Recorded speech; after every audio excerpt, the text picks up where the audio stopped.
1 Roi, chapitre 4. Le roi Salomon était roi sur tout Israël. Voici les chefs qu'il avait à son service. Azaria, fils du sacrificateur Tsadok. Élioreph et Achija, fils de Shisha, étaient secrétaires.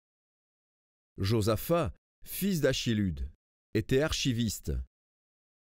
Benaja, fils de Jéhojada, commandait l'armée. Tsadok et Abiatar étaient sacrificateurs.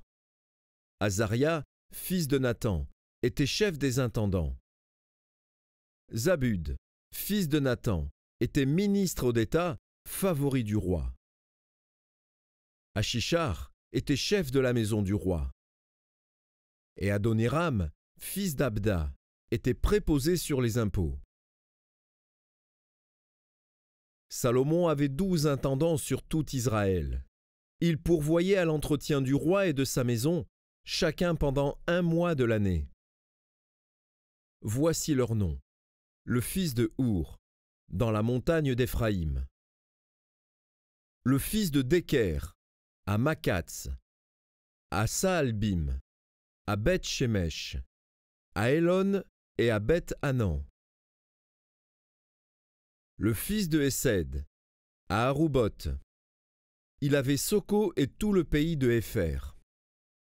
Le fils d'Abinadab avait toute la contrée de Dor. Taphat, fille de Salomon, était sa femme. Baana, fils d'Achilud, avait Tahanak et Megiddo. Et tout Beth-Shéan qui est près de Tsartan, au-dessus de Jizréel, depuis Beth-Shéan jusqu'à Abel-Méhola, jusqu'au-delà de Jokméam. Le fils de Guéber, à Ramoth en Galaad.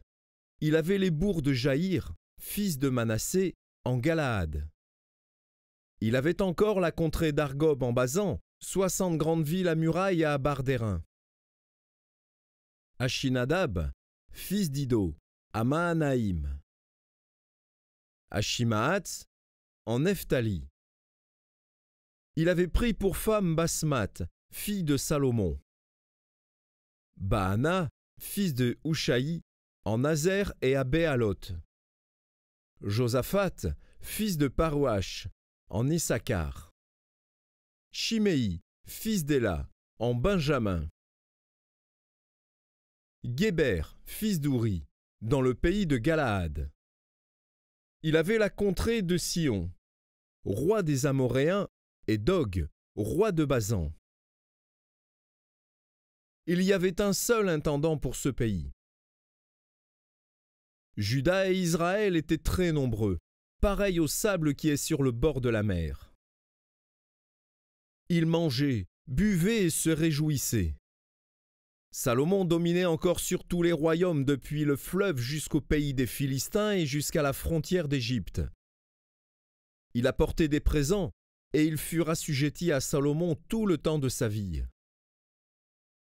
Chaque jour, Salomon consommait en vivres 30 corps de fleurs de farine et 60 corps de farine, 10 bœufs gras, 20 bœufs de pâturage et 100 brebis, outre les cerfs, les gazelles, les daims et les volailles engraissées.